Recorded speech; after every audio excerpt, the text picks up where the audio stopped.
본 방송에서 제공하는 투자 정보는 투자 판단에 대한 조언입니다. 방송에서 제공하는 주식의 가치, 가격 상승 및 하락에 대해서는 방송사에서 보장하지 않습니다. 시장의 흐름을 파악하고 수익의 시그널을 읽어라. 마켓 시그널 온앤오프 진행의 문다연입니다. 빠르게 변하는 시장 속에서도 수익의 시그널 보내는 종목과 섹터들 있습니다. 저희와 1시간 동안 그 수익의 시그널들 확인해 보시길 바라겠습니다. 저희 마켓 시그널 온앤오프 두 분의 전문가님들과 함께하고 있습니다. 금종욱 전문가님과는 시장 전반적인 시황을 짚어볼 거고요. 급등하는 섹터들 흐름도 짚어보겠습니다. 김선인 전문가님과는 시그널 이슈를 분석해보고 포트폴리오도 함께 고민해 보겠습니다. 어젯밤에 이제 미국의 10월 소비자 물가지수 CPI 지수가 발표가 됐습니다. 예상치보다 낮게 나온 수치에 환호하는 모습이었는데요. 물가가 잡혔다라는 게 확인이 되면서 국채 금리가 4.5%까지 뚝 떨어지기도 했었습니다. 증시 역시나 환호하는 모습이 나와주고 있습니다. 금종욱 전문가님과 함께 앞으로의 전망들 짚어볼게요. 전문가님 안녕하세요. 네, 안녕하세요. 반갑습니다. 네, 고비 한계를 넘긴 모습입니다. 오늘의 한 줄 시황평 해주실까요? 네, CPI 결과에 환호한 미국 증시, 미국 하원 임시 예산안 가결까지 셧다운 막았다. 이렇게 말씀 좀 드리고 싶습니다. 이번 주에 중요한 이벤트가 두 개가 있어요. 그래서 첫 번째는 이제 어제 저녁에 나왔었던 미국의 소비자 심리 지수 CPI가 있었고요. 또 이번 주 17일 날까지 결정해야 되는 이 미국 예산안 통과, 예산 하원에서 통과했기 때문에 상원까지도 이제 무난하게 통과될 예정이다라고. 그래서 내년 초까지는 일단 뭐 셧다운에 대한 우려감은 사라졌다라고 보시면 될 것 같습니다. 그래서 한 번에 문제가 다 좀 해결된 좀 시원한 뭐 결과가 나왔는데, 그에 따라서 우리나라 증시, 코스닥 증시도 지금 1.7% 딱 급상승 출발했고요. 이후에 뭐 양호한 흐름, 뭐 고점 자리 810포인트를 좀 넘어서서 좀 올라와줬으면 좋겠는데, 뭐 아직은 시가 부근에서 좀 횡보 중에 있다, 이렇게 좀 보시면 될 것 같습니다. 근데 뭐 저는 지금 상황이 그렇게 뭐 캔들이 나쁘지 않다라고 좀 보는 게, 우리가 이제 지난주 월요일 날 생각을 해보시면 또 공매도 제한에 의해서 장대 양봉이 나왔잖아요. 갭상승한 이후에 빠르게 좀 상승이 좀 나오면서 지수가 이제 7%까지 좀 올라가는 서킷 브레이크 걸리면서 급등해 주는 모습이 나왔는데, 오히려 그런 움직임보다는 지금 시장에서는 오늘처럼 딱 갭상승을 하더라도 시가 자리에서 어느 정도 매물 소화를 해주면서 잘 버텨주는 흐름, 이런 게 더 좋다라고 좀 생각을 하거든요. 그러니까 우리가 생각을 해봤을 때 이번 주 지난주 금요일 날 음봉으로 길게 마감했었을 때 얼마나 불안했어요. 또 이거 월요일 날 상승했었던 거 다 되돌려 놓고 다시 한번 전저점 깨지는 거 아닌가, 이렇게 좀 우려감이 좀 있었는데, 월요일 날 그래도 좀 반등을 해주면서 21선 자리에 안착해놓고 마감했기 때문에 그래도 좀 다행이다라고 했는데, 오늘처럼 이렇게 또 갭상승한 이후에도 잘 시장이 버텨준다라는 거는 그래도 하방에 대한 지지는 어느 정도 좀 나와주고 있다라고 보실 수 있습니다. 근데 뭐 아직 금리를 낮춘 건 아니에요. 지금 CPI 지수가 좀 낮게 나왔는데 예상치가 3.3%였는데 3.2%가 나왔어요. 예상치보다 많이 낮은 건 아닌데 0.1% 정도 낮은 수준인데, 그 다음에 연준에서 바라는 건 어느 정도 수준이냐, 2%대까지 내려와야 된다는 거죠. 그래서 아마 이제 12월 달, 또 1월 달 되면서 계속 이제 CPI 지수를 좀 봐야 될 것 같은데, 일단 12월에 있을 FOMC에서는 크게, CPI 지수가 뭐 높게 나오거나 그러진 않을 것 같습니다.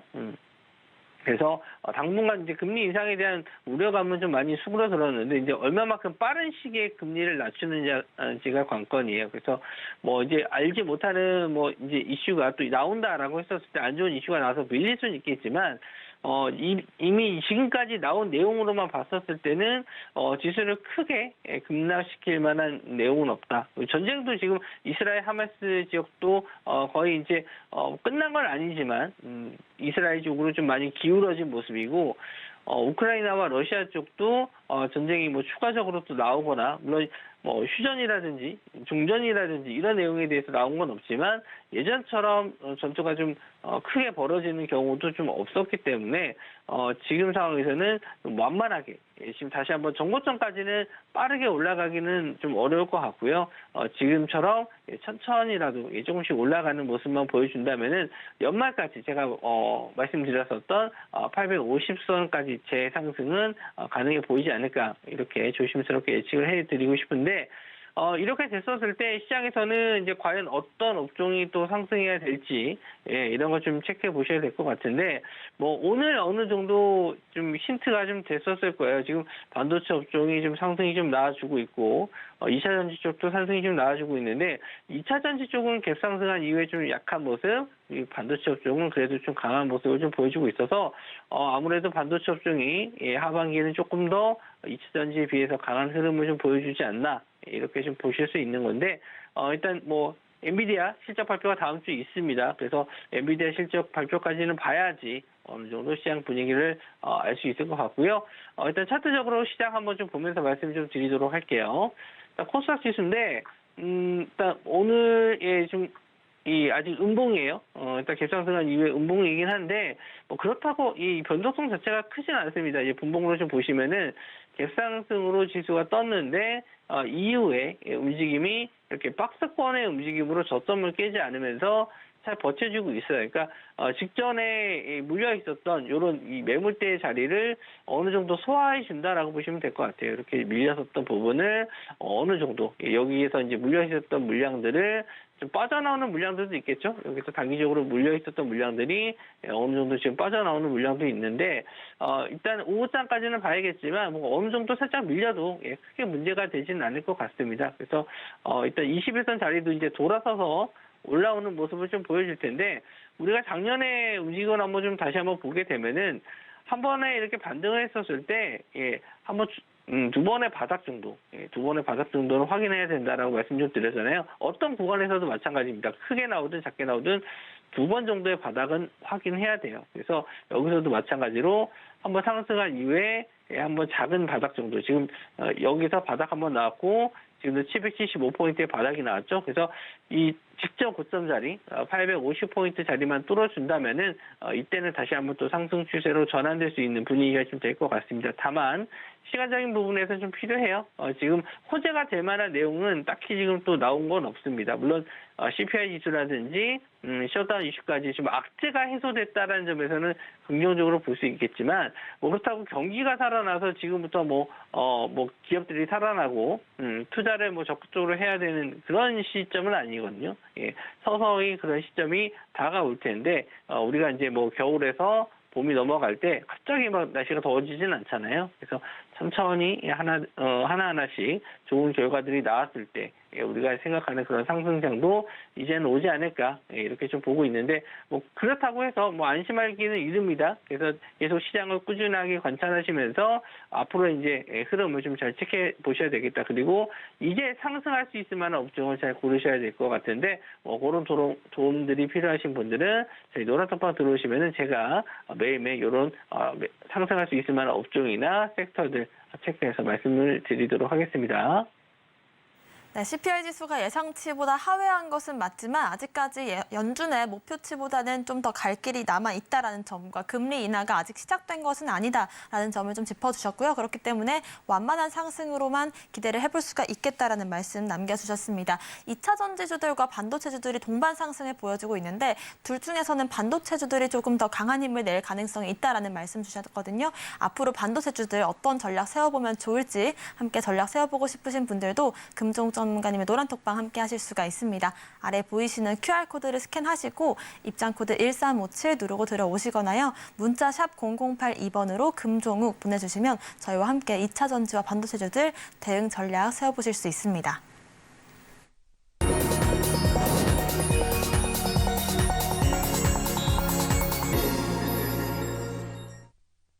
지금부터는 시장에서 상승 중인 섹터들 금종 전문가님과 함께 분석해 보겠습니다. 오늘 가장 빠르게 상한가에 직행했던 종목이 마이크로 컨텍솔이었습니다. 3분기 호실적 이슈도 있었지만 무엇보다도 엔비디아가 전반적인 반도체주들 상승을 이끌고 있는데요. 앞으로 반도체주들 어떻게 전략을 세워볼까요?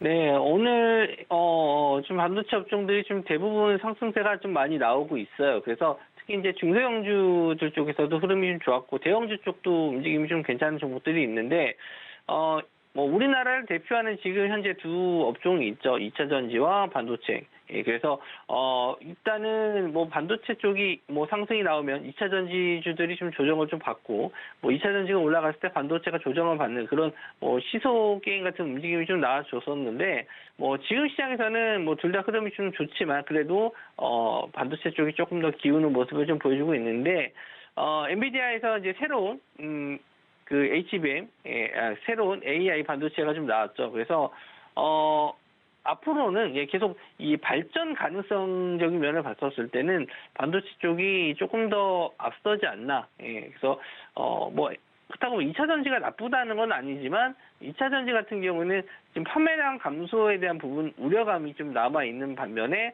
일단 반도체 쪽에서는 아직까지는 수요보다는 공급이 좀 부족한 상황이기 때문에 그런 면에서는 반도체 쪽이 조금 더 낫지 않나 이렇게 좀 보여지고요. 관련주로 일단 오늘 마이크로 컨텍솔 3분기 실적 발표 어제 좀 나와주면서 시간 내 상한가 그리고 아침에 바로 갭상승한 이후에 상한가를 직행하는 모습을 좀 보여줬습니다. 뭐 거래 대금으로 봤었을 때 한 70억 정도밖에 안 나왔어요. 그래서 뭐 큰 거래 대금은 나오지 않았고 이제 대표적인 HBM 관련주 쪽에 이스페타시스가 있는데 오늘 14% 정도 상승이 나왔습니다. 뭐 윗골이 거의 없이 그냥 상승이 좀 나와줬기 때문에 오늘 거래 대금도 거의 1,800억 정도 아침 시간만 해도 1,800억 정도 들어오면서 강한 수급이 좀 들어왔다라고 보실 수 있고요. 그 외 신규 상장주죠. 에이직 랜드도 상한가는 닿지 못했는데 거의 28% 정도까지 상승했다가 좀 조정을 받는 모습. 근데 뭐 에이직 랜드 같은 경우에는 HBM 관련주 쪽이라기보다도 TSMC에 납품 공급하는 디자인 하우스 회사예요. 그래서 약간 결은 좀 다르지만 역시나 이제 시스템 반도체 쪽이기 때문에 좀 다른 흐름이긴 하지만 전반적으로 이 반도체 업종으로 자금이 좀 들어온다. 이렇게 해석을 하시면 될 것 같습니다. 그래서 지금 뭐 반도체 업종을 지금 당장 또 매수해야 되냐라고 생각하시면은 글쎄요, 지금 뭐 이렇게 고점에 올라가 있는 종목을 따라가는 건 항상 말씀드리지만 단기 트레이딩 관점에서는 뭐 여기서 뭐 짧은 수익을 내시겠다고 하시는 건 상관이 없는데 여기서 크게 수익을 내겠다. 최소한 뭐 20% 30% 수익을 내기 위해서 들어가는 거는 우리가 항상 고민을 해봐야 돼요. 그러니까 높은 가격 주고 거래 대금 많을 때 들어가는 건 항상 위험이 좀 따르거든요. 그래서 좀 늦었다라고 생각하시는 분들은 차라리 좀 기회를 좀 줄 때까지 기다리시는 게 좋다. 뭐 급하게 잡으실 필요가 없어요. 항상 기회는 옵니다. 항상 내가 조급한 마음이 들었을 때가 가장 위험한 거거든요. 그래서 천천히 좀 시장을 보시면 충분히 또 조정장이 오니까 그럴 때는 종목들마다 조정시마다 매수 관점으로 보시는 게 좋을 것 같고요. 되도록이면은 HBM 관련주 쪽으로 보시는 게 좋은 게 아무래도 자금이 이쪽으로 좀 많이 쏠릴 가능성이 좀 높으니까 HBM 관련주 쪽으로 좀 보시면 될 것 같고요. 대표적인 기업들 몇 가지 말씀 좀 드리면 뭐 이오테크닉스라든지 뭐 한미반도체 그리고 이스페타시스 뭐 이런 종목들 제가 뭐 자주 방송에서 언급드렸던 종목들인데 이런 관련주들은 조금씩 늘림시마다 매수 관점으로 보시는 게 좋을 것 같고요. 일단 고점을 좀 뚫었을 때 그러니까 타이밍적으로 봤었을 때 신고가 자리가 나오는 종목들에 대해서는 끝까지 보유하시기보다는 신고가 자리가 올라왔을 때는 천천히 분할 매도를 통해서 수익 실현하는 게 좋다. 오히려 신고가가 아닌 종목들은 올라갈 자리가 더 있으니까 조금 더 보유하셔도 좋을 것 같은데 신고가 자리 올라가는 종목들은 조금씩 차익 실현하시면서 아직 덜 오른 종목들 위주로 공략을 해보시면 좋겠다 해서 이렇게 말씀을 좀 드리도록 하겠습니다. 네, 조급한 마음이 들 때가 가장 위험한 만큼 이렇게 좀 눌림목을 줬거나 아직까지 크게 오르지 않은 종목들을 발굴하는 게 좀 더 중요한 전략이 될 것 같고요. 특히나 반도체 중에서도 HBM 관련된 대표 기업들 저희와 함께 체크를 해보시면 좋을 것 같습니다. 다음 시그널도 알아볼 텐데요. 2차 전지 한번 짚어보겠습니다. 어제 이어서 오늘도 테슬라의 힘이 좀 강한 흐름을 보여주고 있는데요. 앞으로 2차 전지주들은 어떻게 전략 세워볼까요? 네, 2차 전지 관련주들이 오늘, 어제도 그랬고, 오늘도 그렇고, 이제 테슬라가, 상승이 좀 나와주면서, 관련주들이 좀 반등이 좀 나왔는데, 아마 좀 실망하신 분들이 좀 많지 않았을까 생각을 해요. 일단 공매도에 대한 부분, 그러니까 지수가 상승을 하면서 주가가 상승했었을 때 공매도 쇼커버링이 좀 들어와서, 좀 추가적인 상승이 좀 나왔으면 좋겠다라고 하셨을 텐데, 오늘 에코프로 같은 경우도 지금 3% 정도의 상승이 좀 나와주고 있습니다만은 시가 대비해서는 음봉으로 빠지고 있거든요. 그래서 차익 실현이 나오고 있다라는 건데, 아직까지는 2차 전지 관련해서는 실적적인 면이나 기대감이 예상치에 좀 못 미치는 부분이 좀 많아요. 그래서 실적적인 부분이 그래서 좀 조정은 좀 더 나올 수 있다라고 좀 보고 있지만 오히려 저는 이제 내년 됐었을 때, 그러니까 지금은 금리가 높잖아요. 아무리 뭐 금리를 이제 내년부터 낮춘다고 해도 지금은 금리가 높아요. 그래서 우리가 이제 소비를 했었을 때 대부분 이제 전기차라든지 이런 판매량이 증가하기 위해서는 금리가 낮아야지만 구매 욕구가 생기거든요. 이건 당연한 거잖아요. 아무리 뭐 제품이 좋다라고 해도 우리가 비싼 가격으로 물건을 살 수가 없기 때문에 이런 상황에서는 뭐 판매량이 증가하기엔 좀 어려운 부분이 있다. 그리고 지금 2차 전지 관련돼서 공매도가 없긴 하지만 그냥 매도가 나오는 경우도 있어요. 그냥 순매도로 의해서 지수를 종목을 하락시키는 경우도 있는데, 일단 오늘 분위기로 봐서는 일단 음봉 상황인 거는 계속 좋지 않습니다. 그래서 지금 보유하신 분들은 좀 답답하시겠지만 2차 전지 관련해서는 좀 긴 흐름으로 좀 보셔야 되는 게 맞지 않나 생각을 해요. 아까 말씀드린 대로 금리적인 부분도 있고, 뭐 공매도는 이제 뭐 없으니까 이제 그 이슈에 대해서는 뭐 언급해 드릴 필요가 없는데, 다만 이제 판매량 증가가 좀 예상치보다 높게 나오는 시점에 대해서는 금리가 좀 낮아져야 되는 점, 그걸 일단 염두에 두셔야 될 것 같고요. 그래서 지금 상황에서는 2차 전지를 어떤 관점으로 보셔야 되냐면은 하방에 대한 지지가 나와야 된다. 우리가 더 이상 밀리지 않는 그런 단단한 지지 구간을 형성해 줬었을 때 반등할 가능성이 높지, 물론 손실 많이 보셨던 분들, 뭐 에코프로를 이제 100만 원대 이상 가지고 계신 분들은 이거 빨리 올라가야 되는데 왜 지수는 올라가는데 내 종목이 안 가느냐, 이렇게 좀 답답해 하실 수도 있는데, 지금 상황에서 예전같이 그런 급등이 나올 수 있는, 공매도가 없다라고 해서 쇼커버링이 바로 들어오는 건 아니에요. 예전 같은 경우는 개인 투자자분들이 매수세가 강하게 들어오면서 일단 손실본 이 외국계나 뭐 기관 투자자들이 쇼커버링이 좀 들어온 부분이 있지만, 지금 같은 경우는 개인분들이 위쪽에서 다 물려있는 상황이기 때문에 신규 매수가 들어오기가 어려워요. 그래서 올리기가 어렵습니다. 주가 올리기가 어려운 상황이에요. 그래서 지금은 좀 하방에 대한 지지, 더 빠지지 않고 버텨주기만 한다면 분명히 내년 또 좀 금리가 낮아지는 시점에 대해서는 예전 고점 자리도 돌파할 수 있다, 이렇게 좀 보고 있습니다. 성장 가능성이 있는 업종은 맞아요. 이게 단기간에 올해 좀 많이 올랐기 때문에 일단 기간 조정이나 가격 조정이 좀 거쳐서 올라가야 될 뿐이니까 조금 답답하시더라도 2차 전지 쪽은 좀 시간을 두고 지켜보시는 게 좋다, 이렇게 좀 말씀 좀 드리고, LLF도 오늘 마찬가지예요. 음봉으로 좀 빠지고 있는데 좀 지난주 월요일 같은 상승장을 좀 기대하셨던 분들은 좀 실망하셨을 수도 있겠지만 일단 뭐 시간을 좀 여유 있게 역시나 좀 두고 보시는 게 좋다. 전반적으로 2차 전지 관련주, 뭐 리튬 관련주 쪽도 다 마찬가지예요. 리튬 가격도 지금 상승하지 못하고 계속 빠지고 있기 때문에 당분간은 리튬 가격도 공급이 좀 앞선 상황이기 때문에 반등이 좀 쉽지 않다. 하지만 하방에 대한 지지만 잘 나와준다면은 충분히 내년 초에는 반등할 수 있지 않을까, 이렇게 저 보고 있습니다. 네, 2차 전지주들 물론 시장성과 성장성이 충분한 그런 섹터이지만 단기적으로 많이 오른 측면이 있기 때문에 단기적으로는 이렇게 하방 지지를 확인하러 갈 수도 있다라는 점 참고를 해보시면서 금리 인하 시점 또 내년까지 긴 흐름으로 보시는 전략을 제시를 해주셨습니다. 다음 시그널도 알아볼 텐데요. 올해 강했던 업종들이라고 한다면 앞서 다뤘던 반도체와 2차 전지 그리고 로봇까지 꼽을 수가 있을 것 같습니다. 오늘 또 로봇주들이 강세 흐름을 보여주고 있는데요. 분석해 볼까요?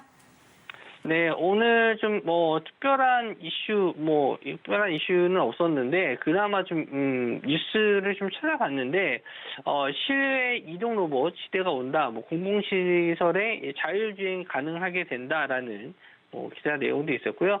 특히 정부에서 정책이 나왔나 했는데 그런 건 내용은 딱히 없었어요. 그래서 오늘은 그동안 좀 눌려 있었던 부분에 대해서 기술적 반등 정도로만 좀 보시는 게 좋지 않나 이렇게 생각을 하는데 그래도 좀 의미 있는 좀 상승들이 나온 종목들이 좀 있어서 오늘 특징 섹터로 좀 가지고 나왔는데 가장 흐름이 좋았었던 종목은 T-로보틱스예요.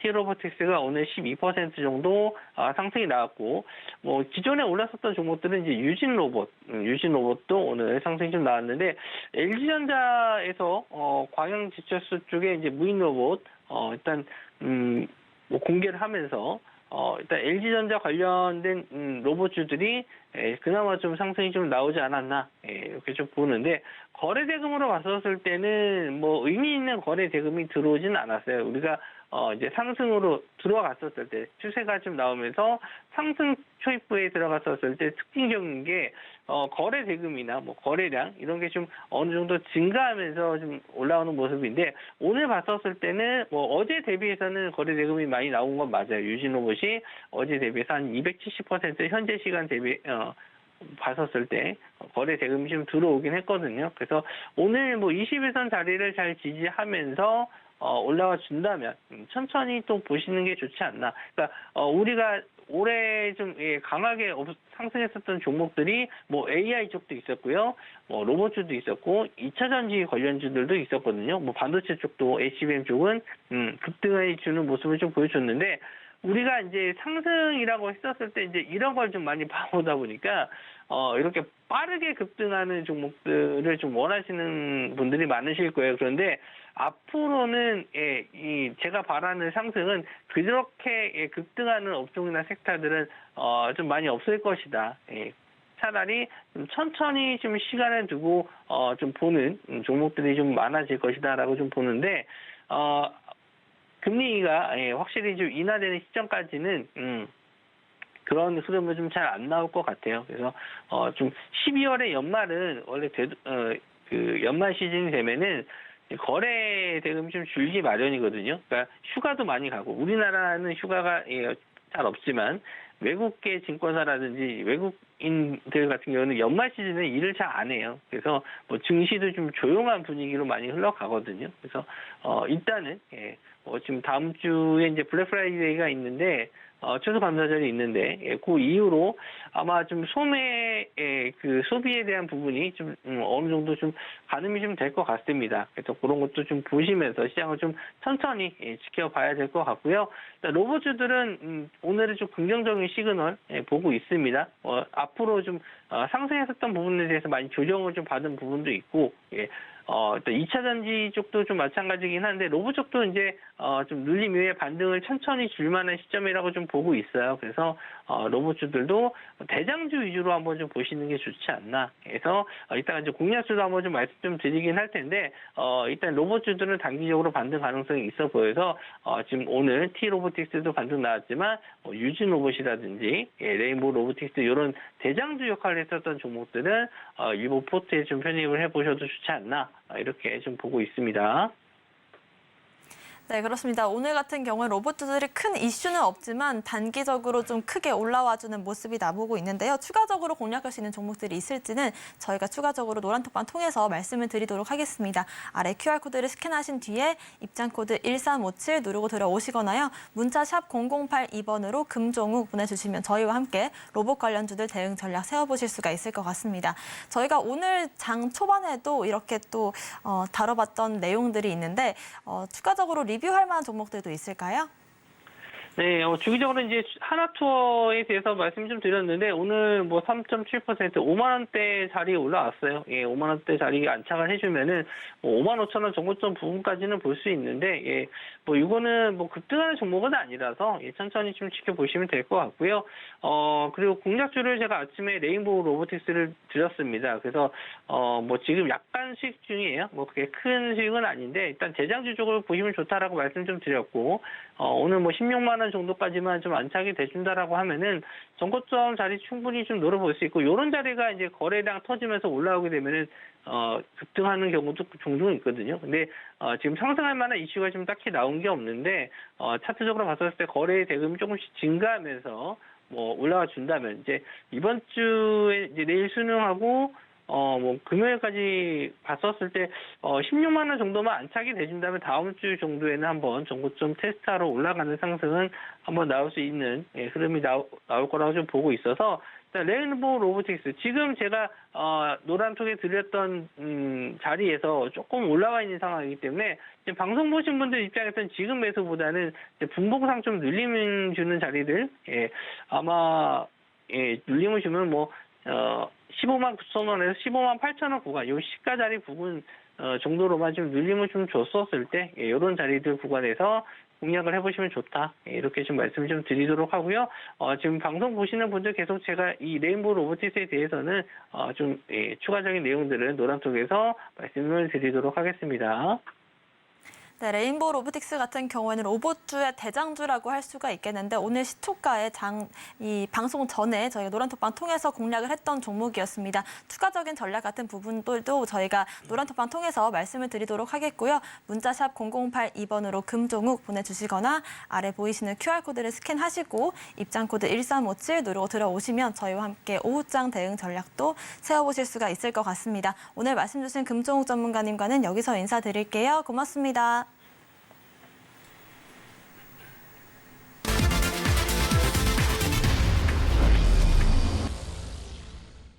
지금부터는 김선인 전문가님과 함께 시그널 이슈를 분석해보고 포트폴리오도 함께 고민해보겠습니다. 김선인 전문가님 오셨습니다. 어서 오세요.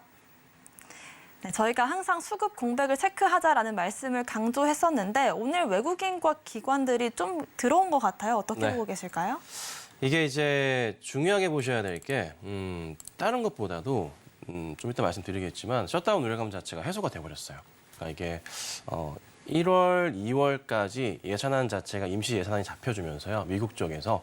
그래서 당장 이번 주 금요일부터 발생할 수 있는 셧다운이 소멸되어 버렸어요. 그러다 보니까 어제부터 이제 그런 약간 분위기가 감지가 됐었는데 오늘 외인들이 소식 듣자마자 아침부터 새벽부터 소식이 나왔죠. 쫙 끄집어 땡깁니다. 아마 기관들은 좀 전략적으로 좀 대응을 한 것 같은데요. 기관들도 상당히 많은 부분을 매수 대응을 해줍니다. 그리고 조금 아쉬웠던 건 이거예요. 어제 이제 이 시간까지만 하더라도 연기금의 매수세가 굉장히 좀 긍정적이었는데 오후장에 좀 빠진 모습이긴 했거든요.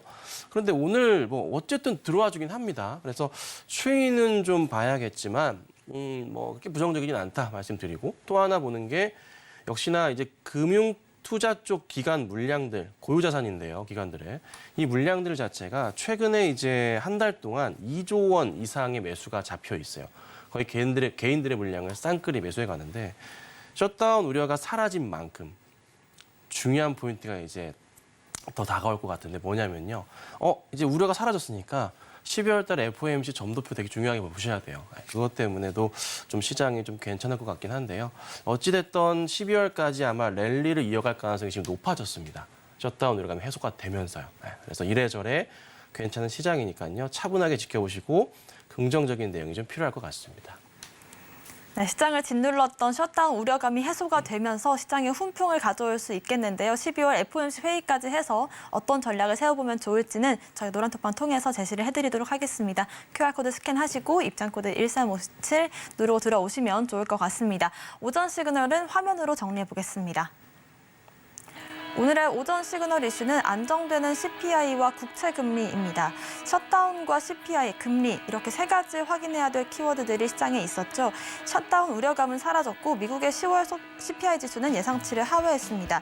이에 따라 금리도 4.5%까지 급락하기도 했는데요. 이렇게 시장에 악재로 짓눌렸던 이런 이슈들이 해소가 되는 상황 속에서 어떤 전략을 세우면 좋을지 김선윤 전문가님과 얘기해 보겠습니다. 네, 어제를 기점으로 해서 우리가 좀 두려움을 갖고 있던 키워드들이 해소가 되는 느낌이 들고 있습니다. 어떻게 좀 시장을 봐야 될까요? 네, 좀 시장을 보시면 지금 중요하게 많이 힘들게 했었던 것 자체가 이게 지금 그 10년물 국채금리 차트예요. 보시면은 4.5%를 깨고 내려갔어요. 급락 포인트가 나왔거든요. 5% 넘어갈 때 상황이 굉장히 심각했었어요. 그런데 그거를 이겨내고서 이제 다시 도로 내려온 모습이에요. 근데 추세상으로의 라인으로도요. 하단 자리에서 보면은 많이 이탈한 모습이 이미 나오기 시작했습니다. 그래서 추가적인 하락이 좀 나오면서 9월 달 포인트인 4.2% 포인트까지도 빠르면 12월 안으로 내려갈 수 있지 않을까라고 좀 보고 있어요. 근데 좀 하나씩 보셔야 될 게 뭐가 있냐면 시장에서 보건대 이 CPI마저도 괜찮게 나왔어요. 자, 이제 다음에 나올 PPI 같은 경우가 또 어떻게 잘 나와줄지 여부가 중요할 것 같은데요.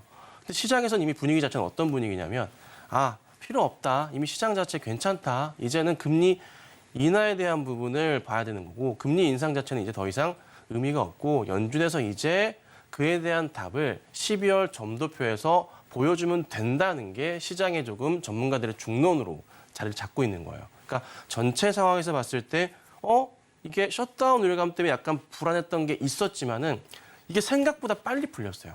맨날 셧다운 우려하면요.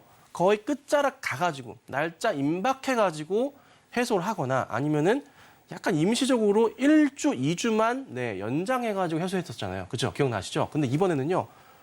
우려감 오기 바로 전에 며칠 전에 오늘 새벽에 바로 내년 1월, 2월까지 문제 없게끔 처리를 해버립니다. 그러니까 근데 그 키를 누가 지었냐면 잘 보시면 하원 의장 쪽에서 좀 지었단 말이에요. 하원 의장 쪽에서 먼저 얘기를 꺼냈어요. 그렇죠? 그래서 하원 의장은 또 누구 사람입니까? 트럼프 사람입니다. 뭔가 조금 전략적인 측면에서도 이런 그림들이 이루어지지 않았나라고 저는 좀 추측을 해봅니다. 트럼프의 표심 얻기가 좀 나와주는 것이 아닌가. 그래서 이제는 지금부터는 보셔야 될 게 이거예요.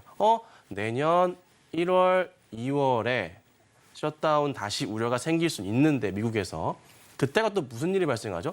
1월부터 3월까지 해서 공화당 대선 후보 경선이 있단 말이죠. 물론 이제 트럼프 전 대통령이 될 가능성이 높지만서도 이슈가 좀 겹쳐지긴 합니다. 근데 이 부분 자체를 아마 트럼프가 잘 풀어내려는 시도를 할 수도 있어요. 그래서 이래저래 그림 자체가 괜찮아요. 그러면 우리가 지금부터 보셔야 될 건 뭐냐면 12월 FOMC에서 이제 연준에서 화답을 해줘야 돼요. 자, 근데 연준에서 이제 무슨 그림을 그려야 되냐면 자, 파월 의장은요. 일전부터 말씀드렸지만 누구? 민주당 바이든 대통령이 뽑은 사람입니다. 그렇죠?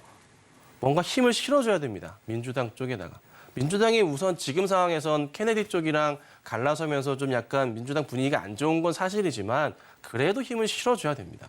그럼 자연스럽게 11월은 별 내용은 얘기 안 할 거다 말씀드렸잖아요. 맞춰드렸죠. 12월에는요. 그래도 금리 인하에 대한 포인트들이 조금 많이 나올 수도 있어요. 9월 점도표보다 12월 점도표가 이 점 표시 자체가 한 칸만 내려와 줘도요. 시장은 굉장히 반응을 빨리 할 수가 있어요. 기대감이 지금 있는 시장이거든요. 그래서 지금부터 시장 자체가요. 굉장히 빠르게 움직일 가능성이 있어요. 잠깐 차트 한번 볼까요? 자, 차트를 보시면 자, 코스피 차트예요.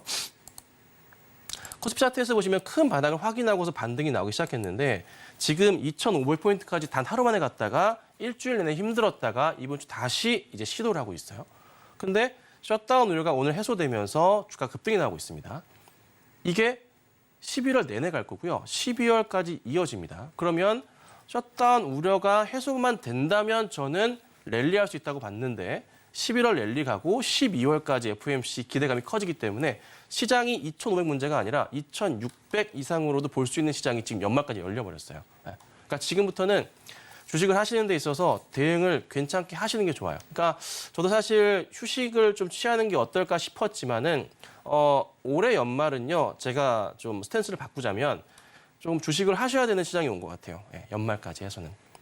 재밌는 시장이 올 것 같거든요. 그래서 연말까지 아마 랠리를 보일 것 같고 그 중심에서 4분기 실적주들이나 내년 성장주들 중심으로 한 매수세가 굉장히 강할 겁니다. 그리고 좀 정부에서 정책적으로 공매도에 대한 부분을 다시 한번 기울어진 운동장을 바로 잡아라라는 지금 얘기도 있기 때문에 뭔가 또 새로운 얘기가 나와준다면 시장은 더 긍정적으로 반응할 수가 있겠죠. 이래저래 우선은 나쁜 내용과 좋은 내용들 합쳐봤을 때는 좋은 내용들이 좀 더 많습니다. 기대 심리도 좀 더 커요. 그리고 주식 예탁금 자체도 좀 전체적으로 좀 많이 다운되어 있던 건 사실이지만 다시 천천히 좀 올라오고 있어요. 조금씩. 예. 그게 보이거든요. 그래서 이제 시작인 것 같아요. 연말까지 랠리가 나올 수 있으니까 긍정적인 대응은 좀 필요할 것 같습니다. 네, 셧다운 우려감 자체가 얼마나 시장에 큰 영향을 미치고 있었는지를 분석해 볼 수 있는 시간이었습니다. 하반기 기대감이 커지고 있는 상황 속에서 어떤 섹터들을 선별적으로 공략하면 좋을지도 저희와 함께 체크해 보시길 바라겠습니다. 이렇게 주가 상승 랠리를 달려준다면 실적만 잘 봐도 안정적인 포트폴리오를 만들 수가 있을 것 같습니다. 첫 번째 종목으로 성우하이텍 알아볼 건데요. 성우하이텍이 올 3분기에 어닝 서프라이즈급 실적을 발표했습니다. 7월 이후로 쭉 조정을 보였었는데 반등 시그널이 나와준 걸까요? 이게 종목을 보다 보면요. 갑자기 이제 막 죽어있던 회사, 차트가 쭉 빠져있던 회사들이 갑자기 이런 식으로 이렇게 탁 튀어오른 경우들이 있어요. 어제 올라가고 이제 오늘도 이렇게 좋은 모습 보여요. 뭐 아침보다는 좀 빠지긴 했지만 그래도 괜찮은 모습이거든요. 살펴보니까 다른 이슈보다는 일전부터 해서 제가 이제 기아도 추천을 좀 드리기도 했었는데 자동차 쪽에 관심이 있었잖아요. 자, 현대차도 오늘 보시면 4% 급등이 나오고 있어요. 쫙 밀렸다가. 근데 현대차는 추천을 안 드렸죠. 근데 기아를 드렸었잖아요. 기아는 요때 언제였냐면 요때 좀 추천을 좀 드렸을 겁니다. 제 기억이 그래요.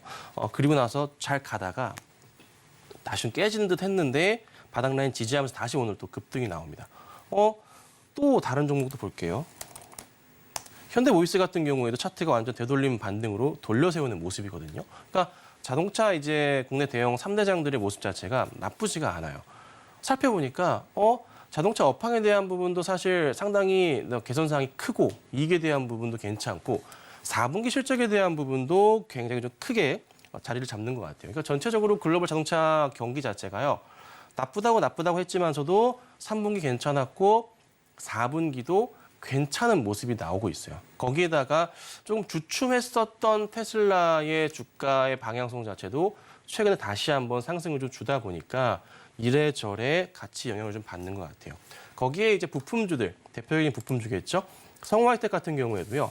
3분기 실적, 특히 3분기 영업이익 같은 경우가 연결입니다. 491억 원. 그러니까 전년 대비해서 240% 이상의 상승을 좀 보이기도 합니다.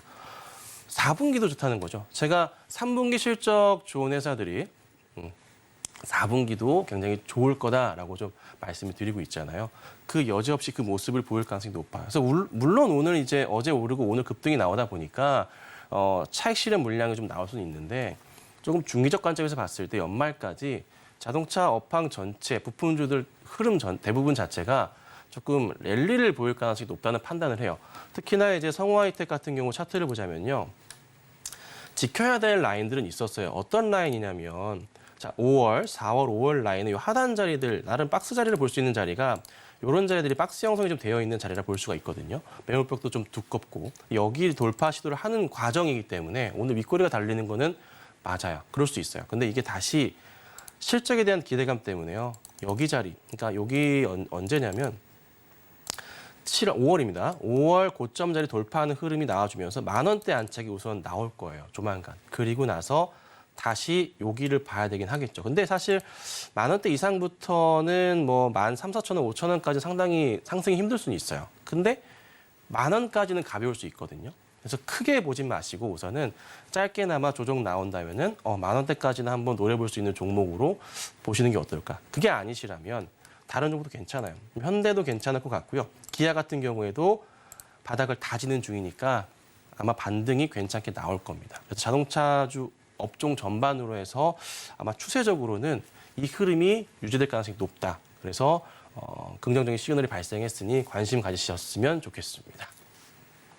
네, 자동차 업종 현대 기아뿐만 아니라 성우 하이텍도 단기적으로 반등 시그널이 나와줬다라는 분석과 함께 단기적인 가격 전략도 세워주셨습니다. 자세한 전략 함께 세워보고 싶으신 분들은 노란톡방 통해서 확인이 가능하시고요. 아래 보이시는 QR코드를 스캔하시고 입장코드 1357 홀수 4글자를 누르고 들어오시면 좋을 것 같습니다.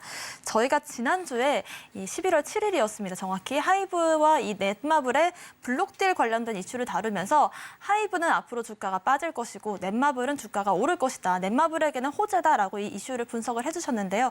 정확히 11월 7일부터 해서 하이브 주가는 쭉 우하향을 했고 넷마블은 큰 상승을 보여왔습니다.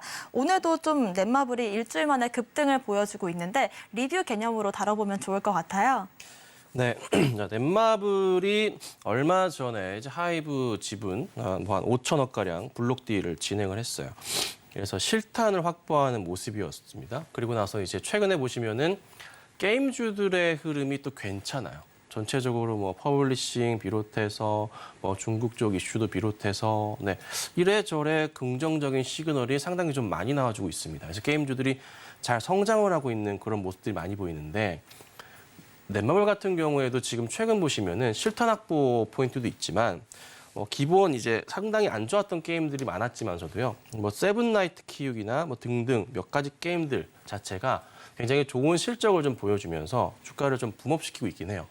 근데 하나 걱정인 건 있습니다. 뭐냐면 넷마블에서 이제 그 자기 덩치를 키우기 위해서 인수했던 회사들이 있어요.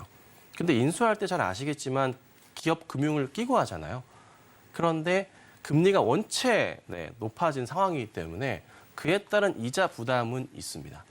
그래서 그 부분이 조금 걱정스럽기는 해요. 그러니까 금리 인상 때문에. 그 이자 부담금 자체가 천문학적인 액수입니다. 그래서 우선은 넷마블이 바닥을 확인하고 급등이 나오는 부분에 있어서는 굉장히 긍정적이고 주가에 있어서도 최근에 전고점 부분인 9월 달 이 고점 라인을 돌파하는 시점 자체는 매력적인 자리라 그 전에 4월에 나왔었던 7만 원대까지의 회복 여부도 기대해 볼 수는 있을 것 같은데 혹여나 말씀드리지만 수급 상황에서 봤을 때 외인들이 꾸준하고 기관들이 최근에 정말 많이 매수를 하고 있어요. 끌어올리고 있거든요. 외인들과 기관들이 동반 매도세를 보인다면 만약에 지금부터 미래의 시점에서 봤을 때 동반 매도세를 보인다면은 그때는 수익 실현하시고 나오는 전략이 필요하실 거예요. 그러니까 단기적으로는 조금 더 추가적인 상승이 나올 가능성이 있으나 외인과 기관들의 매도세가 진행되는 게 좀 보인다. 주가가 좀 못 간다. 그러면 수익 실현하시고 다른 종목으로 대응이 필요하지 않을까. 이렇게 좀 정리해드리도록 하겠습니다. 네, 그간 외국인과 기관들의 수급이 주가를 끌어올렸던 만큼 이 수급이 반대로 이뤄진다면 좀 조심하시는 게 좋겠다라는 전략을 세워주셨고요. 자세한 가격 전략도 저희가 추후에 또 다뤄드리도록 하겠습니다. 자, 눌렸던 종목들이 쭉 오르기도 한다라는 말씀을 방금 해주셨는데 대표적으로 또 CS 윈드도 들여다보면 좋을 것 같습니다. 오늘 또 큰 상승을 보여주고 있는데 주가 반등 흐름을 잡을 수 있을까요? 네, CS 윈드도 굉장히 좋게 보는 회사인데요. 최하단까지 좀 밀린 모습이 좀 보였다가 최근에 좀 반등이 있어서 제가 좀 가지고 나와봤어요. 그러니까 어떤 거냐면 우선은 낙폭과대에 따른 반발 매수세라고 얘기를 좀 많이 하긴 하는데 이 종목의 최근 차트 흐름을 좀 보자면 정말 그런 것 같다는 생각이 들 정도로 바닥이 좀 확인되고 있습니다. 차트 한번 같이 보실게요. 자, 2022년도 때의 바닥 인식되는 자리가 여기 주봉으로 봐드리겠습니다. 좀 더 잘 보이기 위해서. 자, 여기 자리. 그렇죠? 한 번, 두 번, 세 번. 그리고 지금 자리인데요. 거의 뭐 4번 자리에 해당할 정도의 가격 전략으로 45,000원 정도 부근 자체가 바닥 인식 굉장히 강하게 나오면서 턴 어라운드, 차트 자체가 돌려 세우는 자리예요. 굉장히 강하거든요. 근데 만약에 이 자리를 깨면은 저 아래 2020년 초까진 뭐 7,000원대, 8,000원대, 10,000원까지 갈 수도 있는 자리가 나오고 있긴 하지만 우선은 최근에 일봉 상황으로 봤을 때는 이 자리를 지지하고 있는 게 조금 눈에 포착이 좀 되고 있습니다. 수급적인 상황에서도 보자면 많이 깨진 상황에서 매도가 나왔을 때도 최근에 외인들은 매수를 다시 하고 있고요. 기관들 적게나마 기관들도 매수 대응을 좀 하고 있는 게 요 며칠간의 상간의 일이에요. 그러면 만약에 여기서 밑으로 깨지지 않는다면 주가 방향성이 다시 45,000원 아래로의 이탈 포인트만 안 나온다면 이 종목은 다시 한번 천천히 상승을 주면서 바닷가 고점의 중간 정도 라인에 해당하는 65,000원대까지의 상승 흐름은 우리가 한번 기대해 볼 수 있는 종목이 된 것 같아요. 그래서 우선 뭐 업황에 대한 부분도 좀 그렇게 나쁘진 않거든요. 괜찮거든요.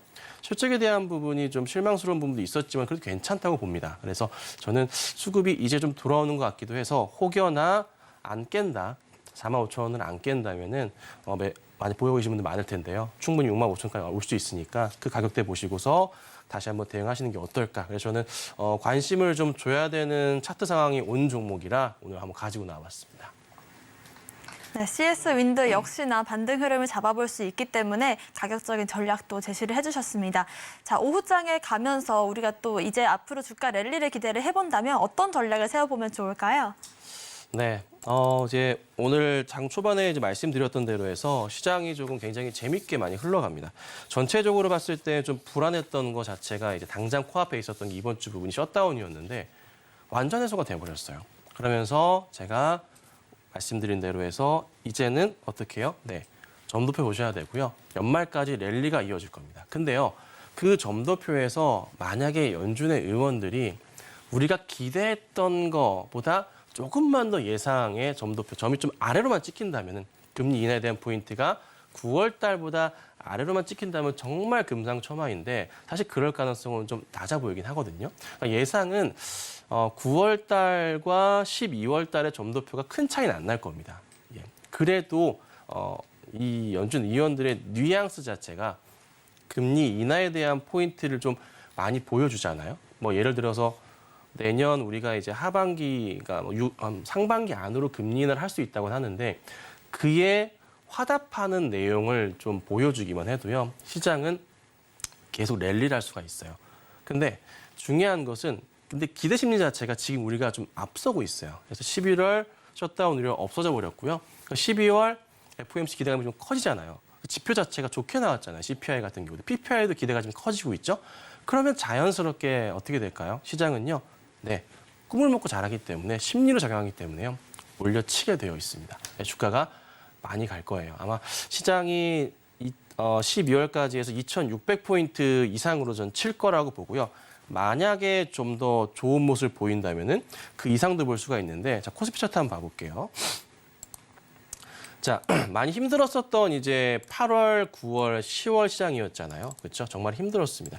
그런데요, 지금 셧다운 우려가 해소가 되면서요, 다시 되돌림 반등이 나왔어요.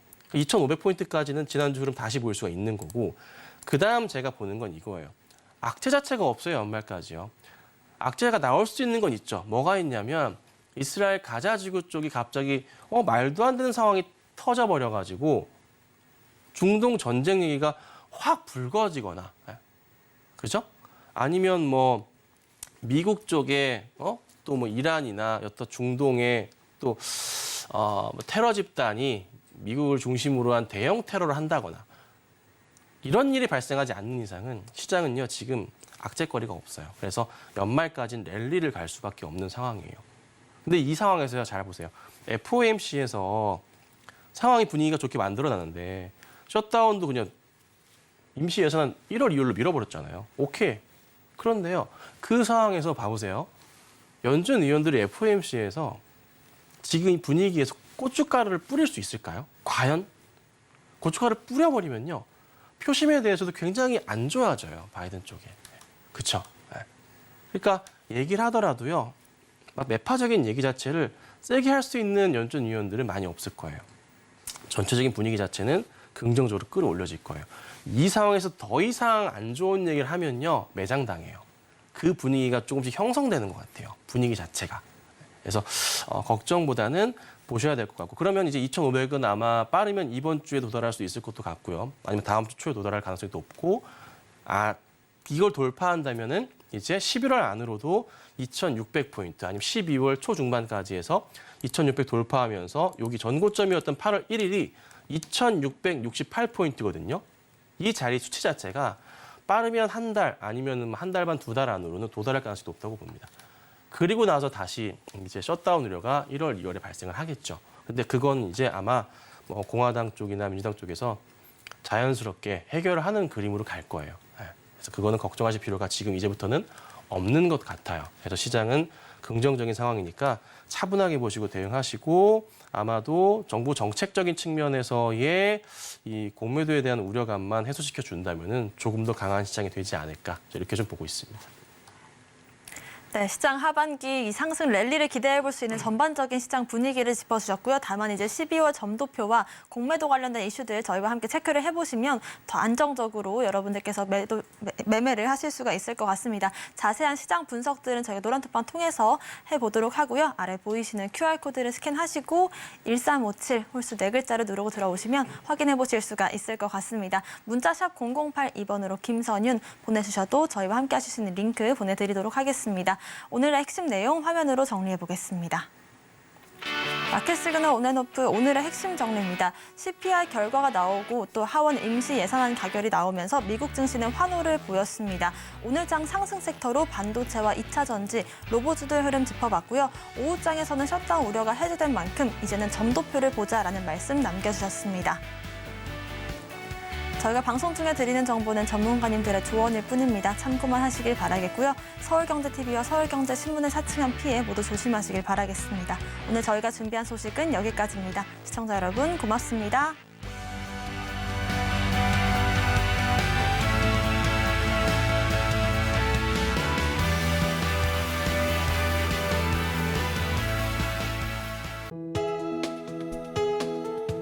본 방송에서 제공하는 투자 정보는 투자 판단에 대한 조언입니다. 방송에서 제공하는 주식의 가치, 가격 상승 및 하락에 대해서는 방송사에서 보장하지 않습니다.